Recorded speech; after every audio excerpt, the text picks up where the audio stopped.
me a second to get this situated.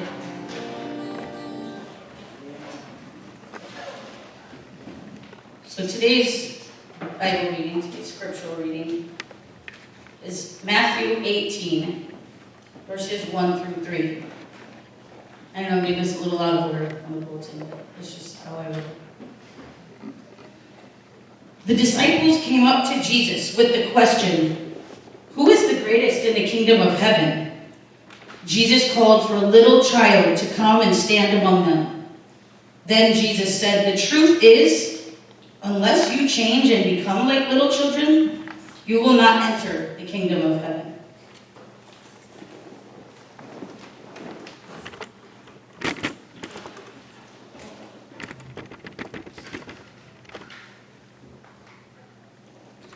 The non-scriptural reading today.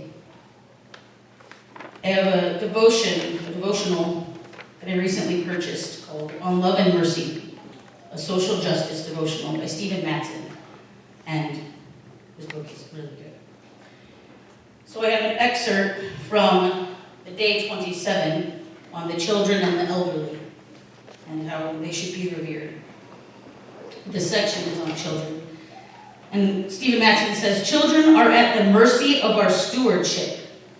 We are their charges and custodians, guardians of their physical, emotional, intellectual, and spiritual well-being, and we are asked by God to prioritize their welfare. The state of any society can be judged by how it values and protects the health and progress of its children. To pursue social justice for children is to reflect the truth that God is on their side. Jesus, while explaining the value of children to his disciples, firmly declared, 'See that you do not despise one of these little ones, for I tell you that in heaven their angels always see the face of my Father who is in heaven.'" It's from Matthew 18:10. His teachings to the disciples are just as applicable to us. Children are extremely important to be cherished, valued, and admired.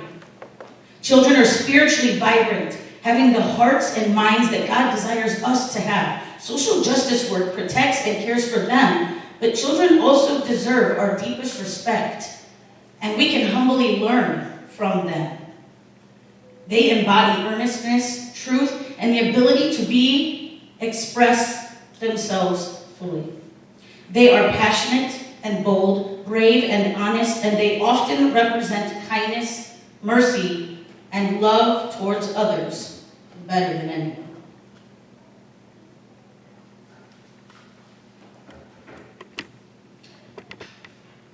Imagine this. You're in school. There's a lot going on. Friends everywhere. You're super pumped though because today is Friday and we are picking classroom jobs. Now, you could be door holder, you could be light helper, you could even be classroom messenger to think. But everybody wants the holy grail job. Everybody is vying for that one spot. And that spot is line leader. There is no cooler job in a classroom than line leader. It is even cooler than being the teacher. And I kind of agree. So you can imagine as teacher the pressure that you feel when picking your line leader. I have 24 kids and I'm going to have 23 feeling like, oh, maybe next week. At our school, we found a way around this.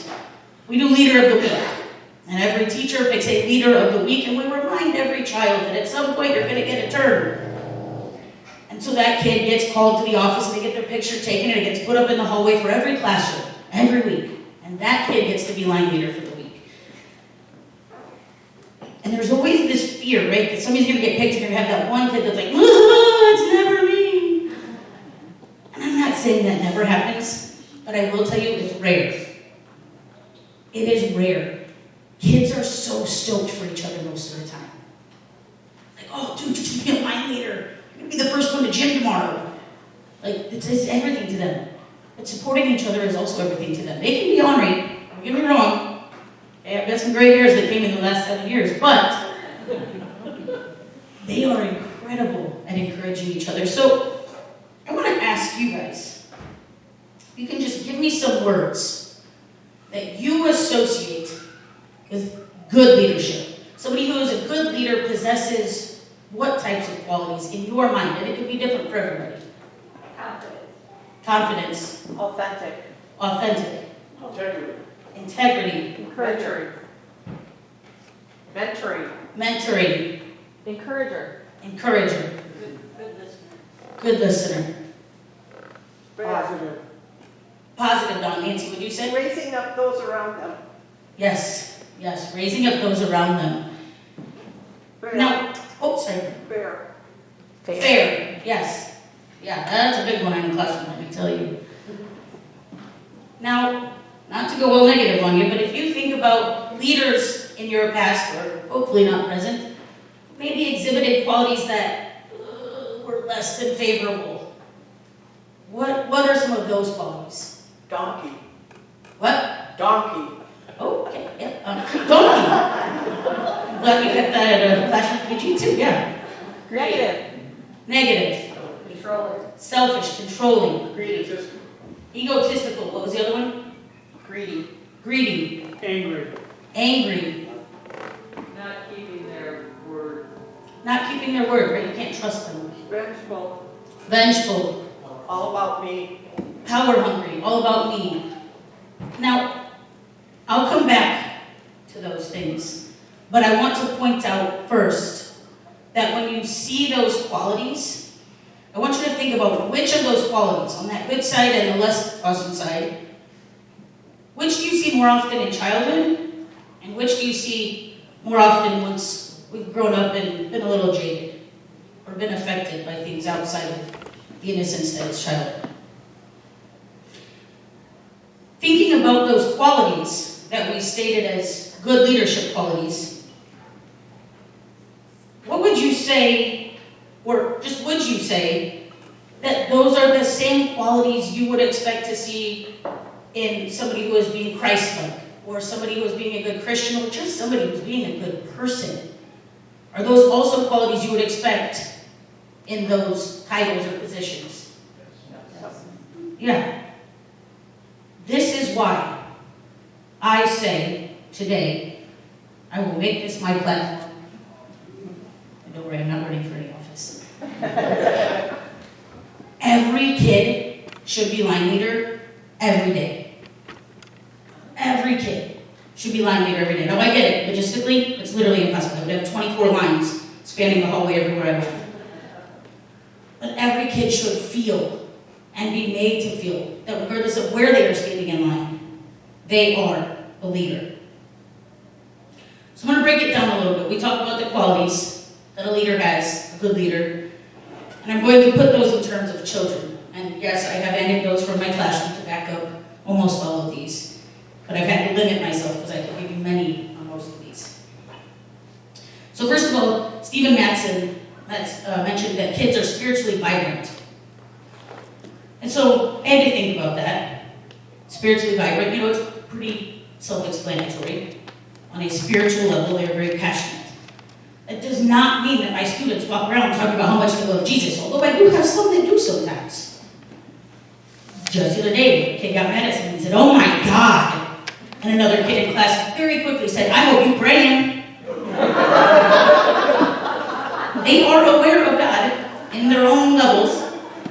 But that's not what I'm talking about when I say they are spiritually vibrant. Kids feel this connection to the spiritual world that I truly believe as we get older, we either begin to discredit, or maybe we get so wrapped in other things that we stop feeling it or noticing it.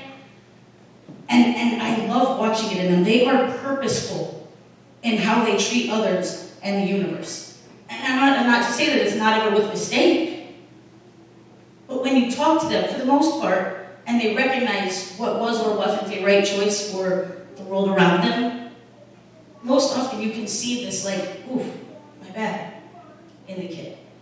And that's because their goal, their intention is to do well. Their intention is to take care of those around them. An example of this from my classroom is, I had a kid one day, we have these little prepackaged breakfasts, and the kids, have their package, what they don't want, they can put in, I have a bucket in the room, so that if a kid comes to school hungry one day, they don't have to ask me. If they get hungry during the day, they just go take something out of the bucket, they take it to their seat, they eat it while they're doing their work. A lot of my kids are hungry a lot of the time. So one day I noticed one of my kids kept going to the basket, but I was not seeing him eating anything. What is going on here? So I called him up to my desk. I didn't want to call him out in front of everybody. I said, hey, so-and-so, come here. Where's all my food going? And he said, it's in my backpack. And obviously my impulse was, well, that's not fair. There are other kids in this classroom. What are you thinking? But thank God I did not act on impulse.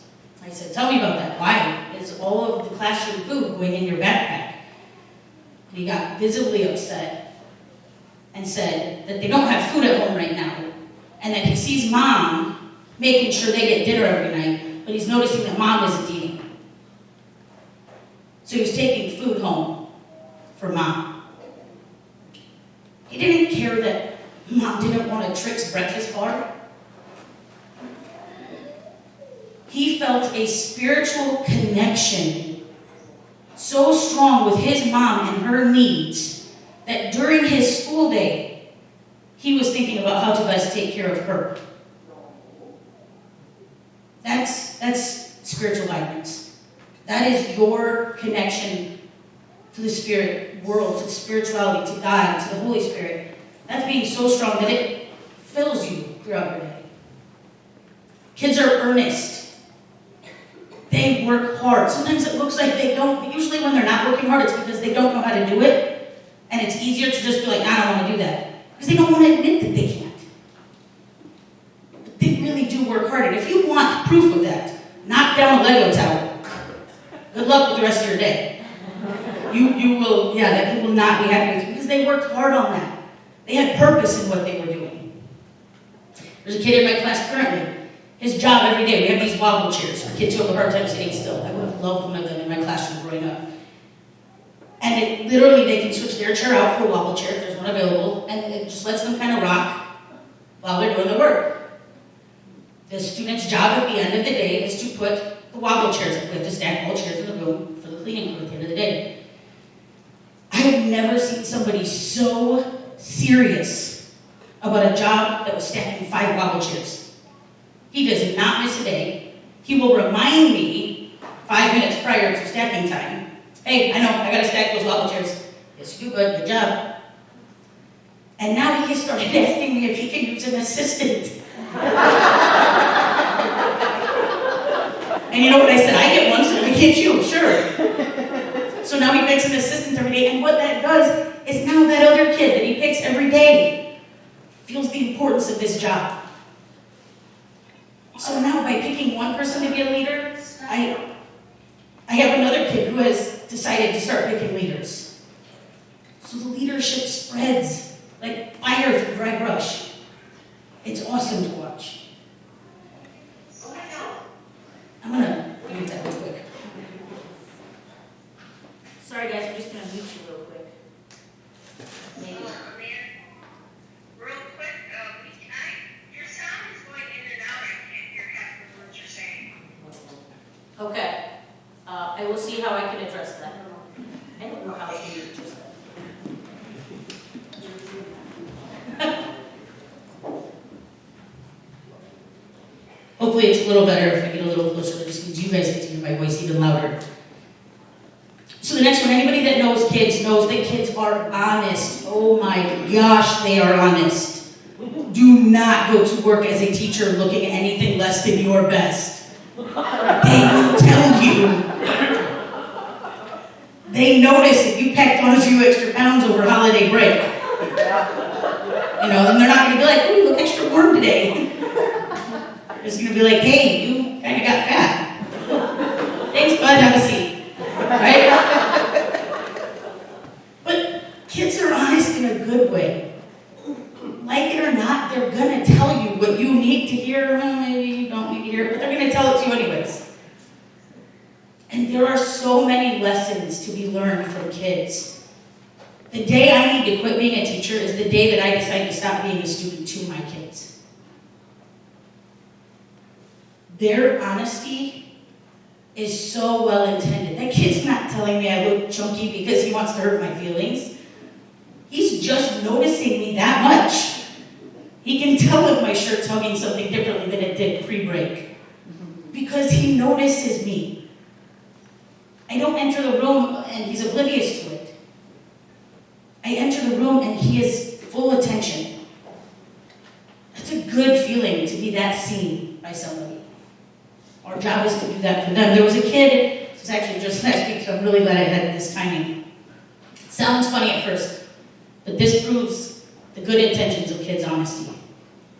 So my glasses, they get dirty, they get whatever, right? So the kids are working on something at their tables, and I take off my glasses to kind of clean the lenses, and one of my kids sitting nearby says, "Ooh, when you take your glasses off, you look like a granny." So I gave it a second. Before I could say anything, another kid was like, "Ooh, that was mean." And without missing a beat, the kid said, "Why, I love my granny." It wasn't an insult to him. Here, I just turned 41 a couple months ago, and I'm like, "Cool, I look cool now, thanks." No. This kid saw someone they love when they looked at me. And couldn't help but blurt it out. Gosh, I wish I were that honest. Don't worry, I won't get that honest with anybody. Next, kids are real. They are so open to what reality is or could be. Like, they might have some non-negotiables, right? Like which Pokemon character is the most powerful or whatever. But pretty much every other part of the world is up for discussion for them. Now, there's a dangerous power in that for us. We can mislead a kid. We can teach them unkind truths. And they'll hold on to it because they respect or love you. But they are born with this desire to understand. So I had a situation in class last year. It's no secret to everyone, right? I am gay. I have a big wife. It's pretty obvious. But in a school setting, it makes me nervous sometimes. And yes, there's a whole conversation you could have about how sad it is that I have to feel sad or scared or worried about that. But that's not the point here. The point is that I let it make me worried. To let people know that about me sometimes. Oof, what are the parents going to say? Am I going to get an angry email? Am I going to get called to the office? And luckily my principal would have my back, but not every principal will on that topic. I am fortunate that for the most part, I've had nothing but amazing comments. And sometimes the best part is that there are no comments at all. Just people don't care. Cool, thank you, I appreciate that. I don't care who you married either. I'm happy for you. But there was a day in class, my background on my computer, on my laptop, is a picture of Carla. For those of you that don't know me, my wife, most of you do know me and her. But there's a picture of Carla and our dogs, Alice and Mildred, and we were kayaking. So I pull up my screen. Usually I have like my classroom screen up before the kids come in the room. Well, this morning I did not. And I went to pull up my classroom screen, and before I could get it up, the kids saw the picture of Carla and I up there. And I don't hide that, right? I don't hide it, but it just wasn't my intention to like, put it up on the big screen for the kids that morning. One of the kids said, "Who is that? Is that your sister?" So I took a deep breath, and I was like, "Nope, that's my wife. All right, everybody go ahead and get seated, get your breakfast." Yeah, that did not work. He said, "Wait, what? Oh, so you're a boy." Nope, I'm not. I'm a girl. So if everybody could go ahead and make sure their coats and backpacks are put away. He said, wait. So you're a girl. That looks like, so you have a wife, but you're a girl? And as I was struggling to come up with the best way to respond to this, one of the other students, very sassy, but not mean, said, "Yeah, she's a girl. Her wife's a girl. They got married. I have a TT who has a wife. It happens." And the kid literally looked at her and said, "Okay," and went back to eating his breakfast. I felt so ridiculous. I had sweat dripping down my back. And all I had to say was, "Yeah, that's my wife. Yeah, we're married. Yep, it can happen." And it was the end. Did you know the next day I got a dojo saying, hey, congratulations, I heard that you got married. No comment about it being a wife or their opinions of it. Just that they wanted me to know. That's kids. They were open to a truth that they weren't aware of previously. And they were okay with it because it was somebody's truth that worked for them and made them happy. Kids are passionate. Everything is felt deeply. Everything. Happy, sad, excited, mad. There's no hiding how a kid is feeling, okay? Some exceptions. And most of them, it's really clear when they're feeling something. We went on, excuse me, we went on a field trip the other day. And it was my first field trip with somebody that wasn't in 4K, which means it was my first time going on a bus with all the kids and not just meeting all of them and their families wherever we were going. So I was excited.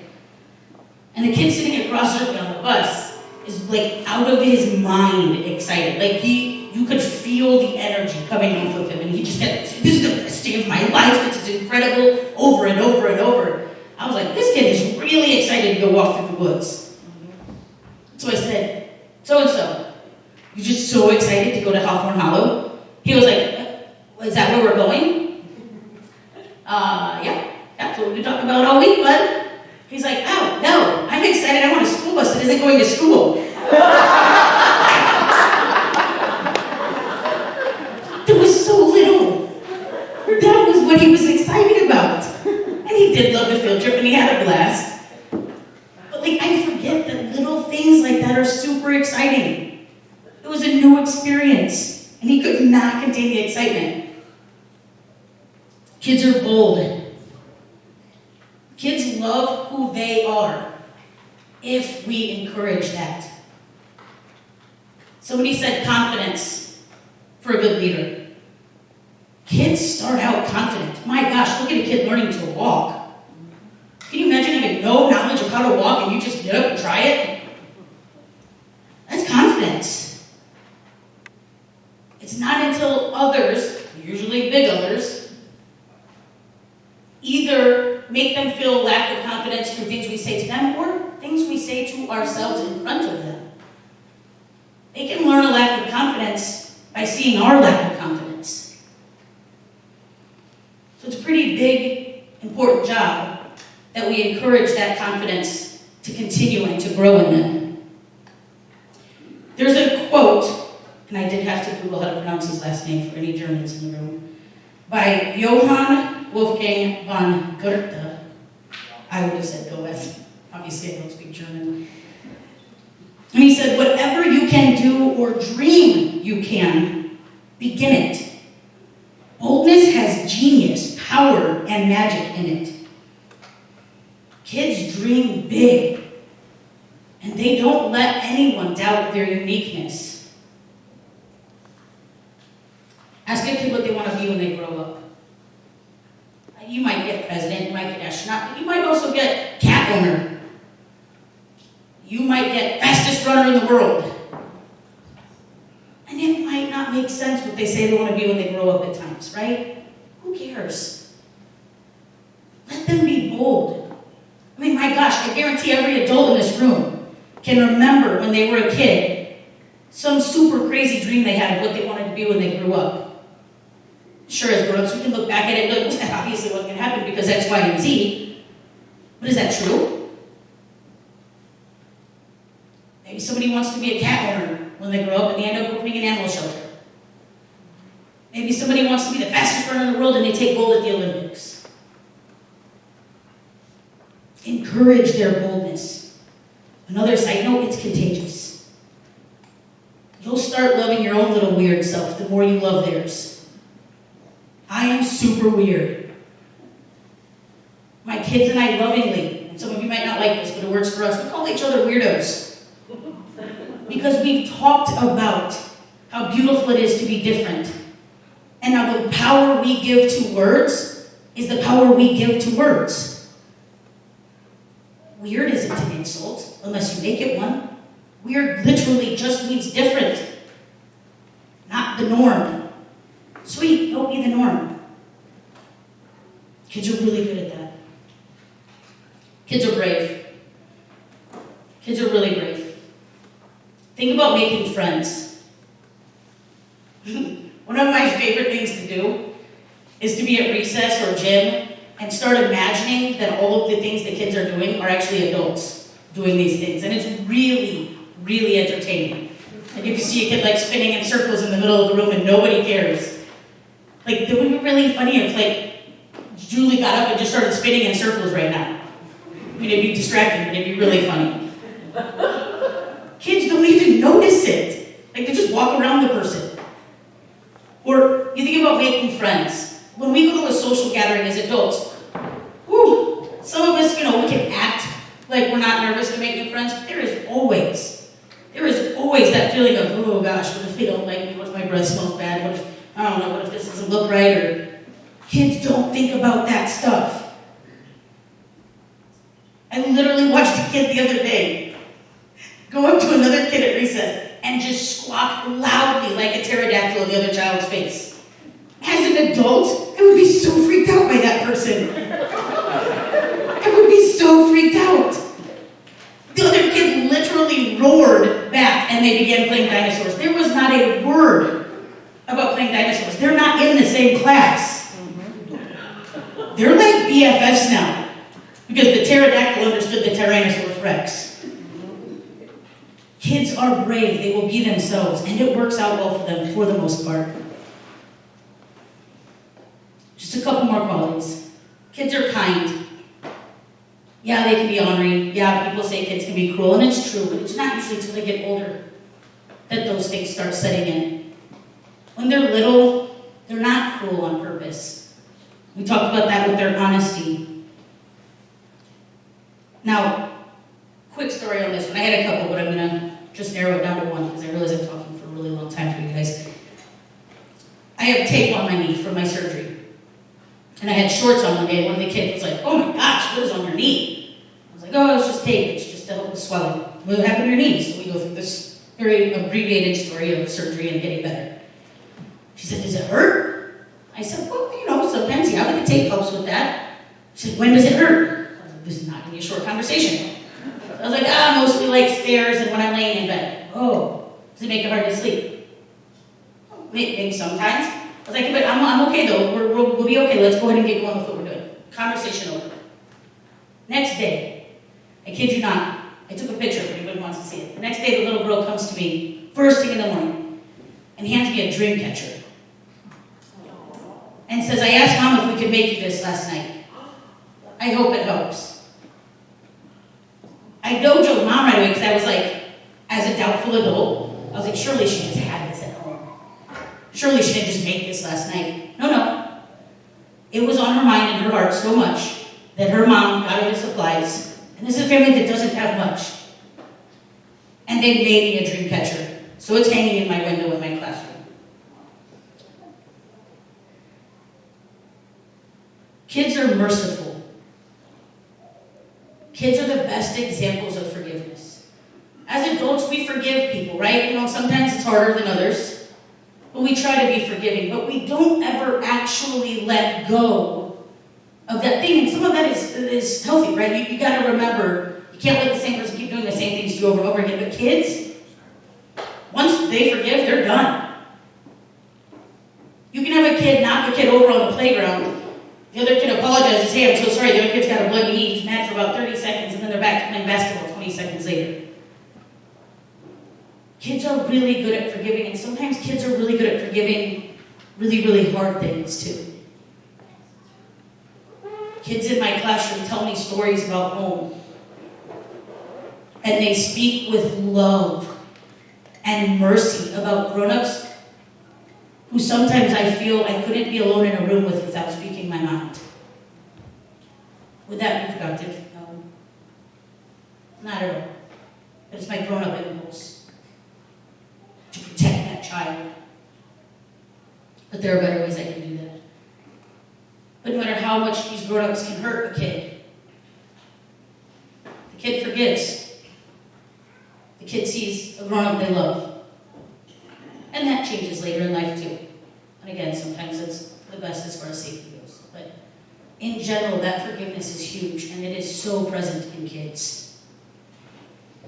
Last, but most definitely not least, like my book said, kids are love. Kids are not just loving. They are loving, but they are love. This is the most personal story I'll share today. And we'll call the kid Jay, okay? So last year I had a kid in my class who, oh my gosh, he was my karma for every teacher I drove insane the year prior, or when I was a kid. Like, literally, I think everything I did to drive a teacher nuts as a kid, like, whoop, came back times 10 in this one kid. And yet I adored him.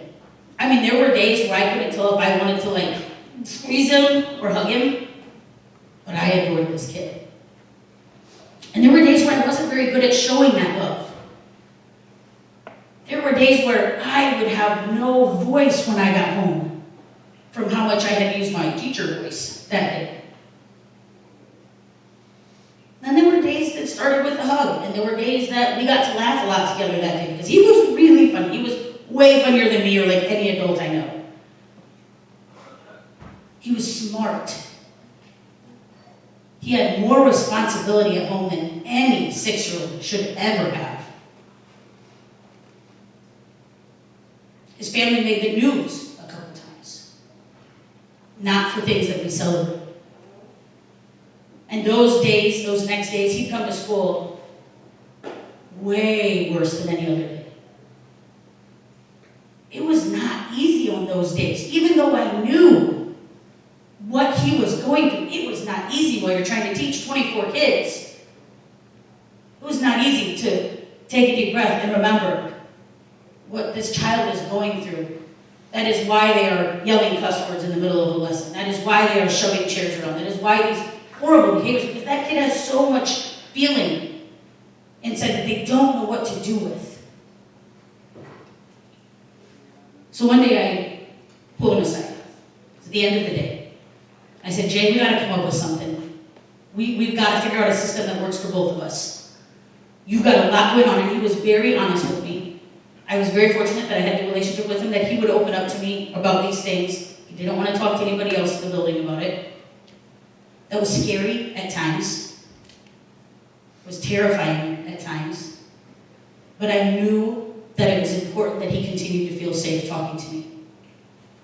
And I thank God I had a wife that would let me decompress when I got home sometimes. But I told him, I said, we got to come up with something that works for us. Because there are days, dude, I love you. There are days where I'm like, oh my gosh, Jay, please. Just go sit in another room for a minute. And then there are other days where I'm like, oh, Jay, come sit by me, I need your energy. And he looked at me and said, yeah, I feel the same way. There were days he wanted me to go sit in another room for a little bit and give him a break. And there were days that he wanted me to come sit by his desk and feel my energy. So we worked out a system that worked for us. It was a daily check-in where he'd come to my desk, we'd talk about our night before, talk about how we're feeling.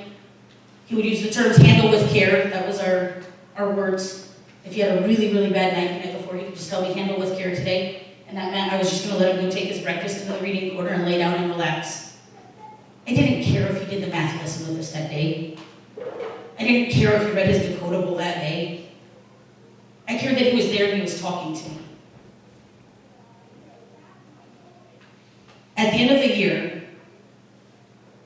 he came up to my desk one day.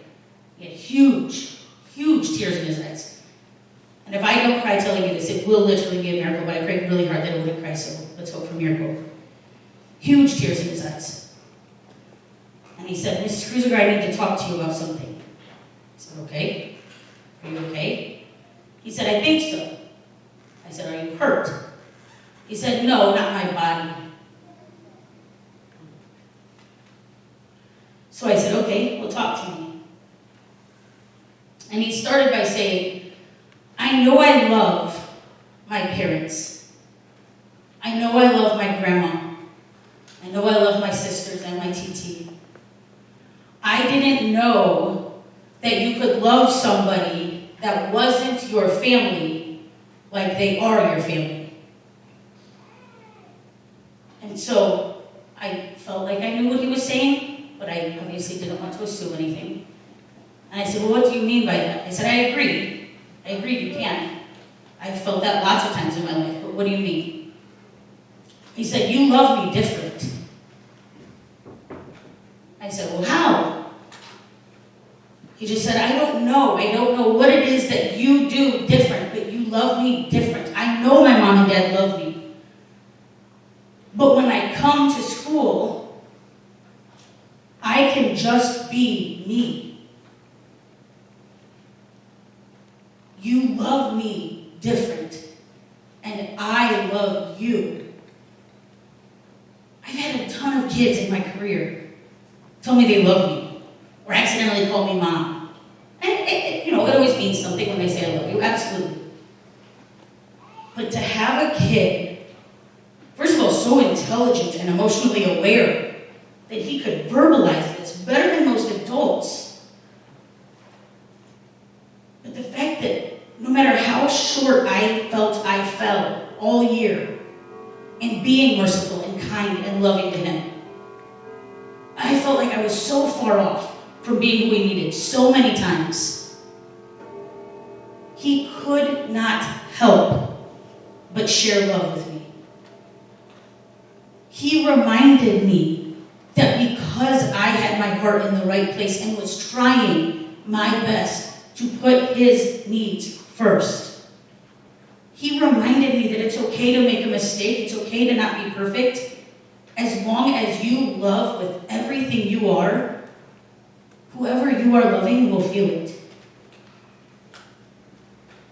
I learned more in that one conversation with that one kid in my 40th year of life than I have learned in all the years of schooling.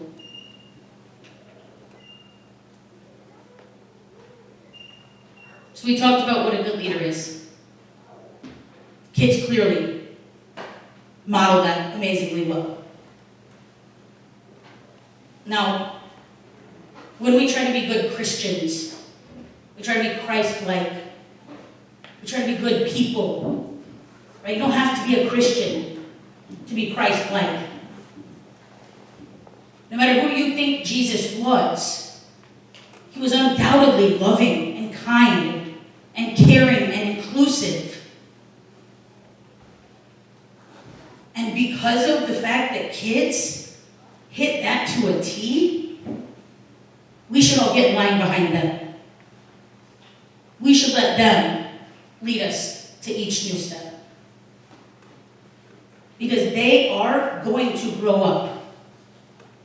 And we want them to hold every single ounce of that amazingness and grow it more and more so that that just keeps getting better and better instead of less and less the older they get. So my challenge to everybody, and then I'll stop talking for now, is to move forward this week, every day after this, and when you see a kid, I mean, not in a creepy way, don't be creepy at the grocery store, but when you see a kid, look at them. Like, really look at them. Like, again, side-eye or make sure their parent doesn't see you like staring at their child, but maybe make it a kid you know. Like, look at their eyes. Watch them talk to people. Watch them play with kids.